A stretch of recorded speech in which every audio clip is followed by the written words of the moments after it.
Sometimes there comes a time when a switch flips in the heads of some people who used to be nice and good-natured, and they become real-life supervillains. Someone conducts crazy medical experiments on people, someone becomes an elusive killer, but someone zombifies people, creates sex, and almost takes over the world. Today I will tell you about 5 real people who became supervillains. Shoko Asahara, Japan's Aum Shinrikyo gave cults a bad name. While most death cults are content to persuade their members to commit suicide, Shinrikyo's interests extended much further than the horizon. They wanted to conquer the world, and it was all thanks to the terrifyingly charismatic leader Shoko Asahara. Born into a poor family and blind in one eye, Asahara's faith was a strange multicultural mixture of Buddhism, Christianity, Daosism, and yoga, and it was popular enough to spread beyond Japan, to countries such as Russia and Australia. At the peak of its popularity, the sect had approximately 50,000 active members, and it was not just a group of crazy people. Among Asahara's retinue were hundreds of leading scholars who were captivated by his charisma, despite his claim that he was literally Jesus, whose main point of view is an unproven hypothesis. Asahara claimed that he could read minds, float above the ground, and that his urine could cure diseases.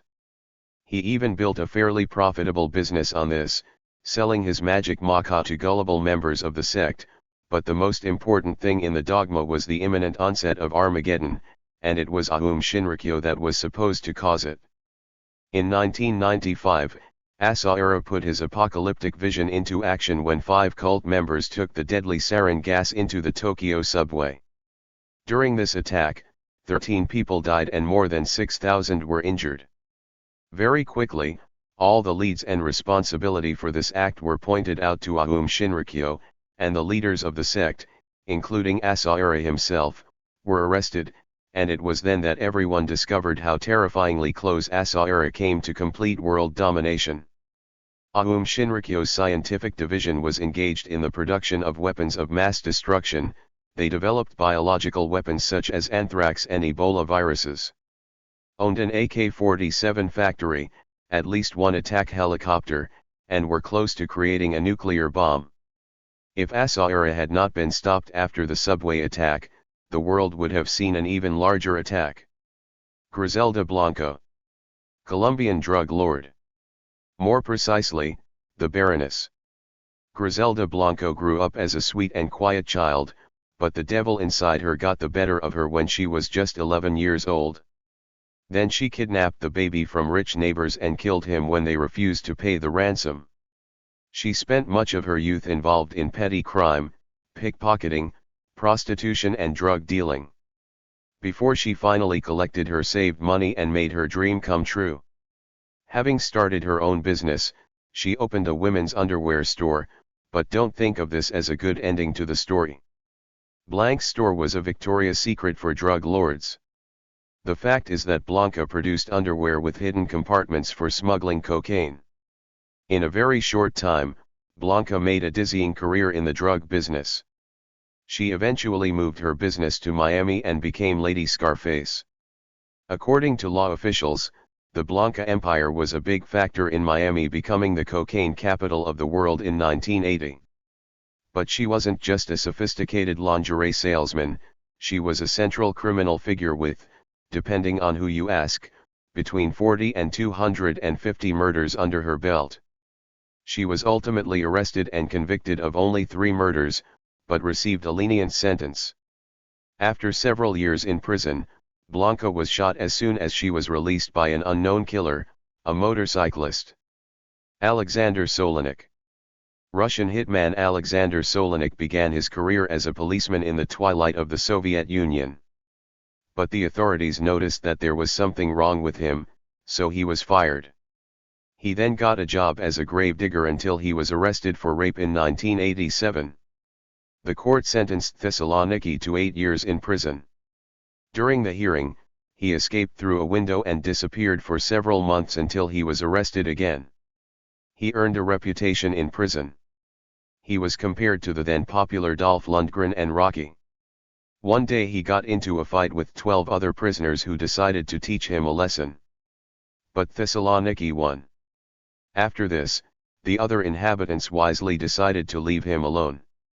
Solonik escaped from prison 2 years later. After escaping, he joined a criminal gang, where he earned the nickname Super Killer. And the nickname was given to him for a reason, he really deserved it. The Kurgan organized crime group, of which Solonik was a member, rose above the rest of Russian organized crime due to Thessalonik's unique ability to kill the bosses of other organized crime groups. He killed himself, cold-bloodedly and practically looking into the eyes of the victim. He personally killed such influential central figures of the underworld as the authorities Kalina, Globus, Babin, and Mammoth. Solonik was eventually captured. During interrogation, Super Killer escaped from his guards and killed 5 policemen and 2 security guards at the police station. Look, here's a lesson for you: if you grab a guy nicknamed Super Killer, just take him and roll him into concrete and throw him into the sea. And even then he will probably return to finish his business. This is exactly how they spoke about Thessaloniki in those days. It seems that this is what they most likely did when the body of the Super Killer was found in Greece, near Athens. Lothar Neitling. After World War II, being a Nazi and living in Germany suddenly became unpopular. Fortunately, white supremacy was still fashionable in South Africa, where a group of Nazis moved to live among like-minded people.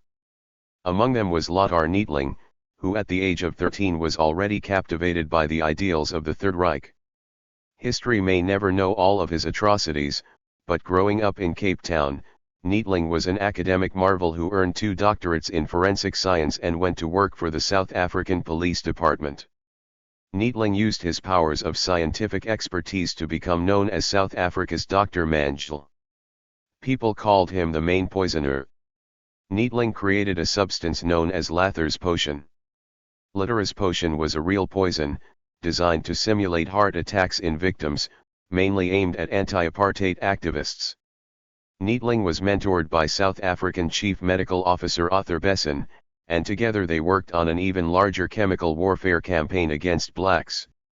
All this was carried out until 1989, until the media exposed the project.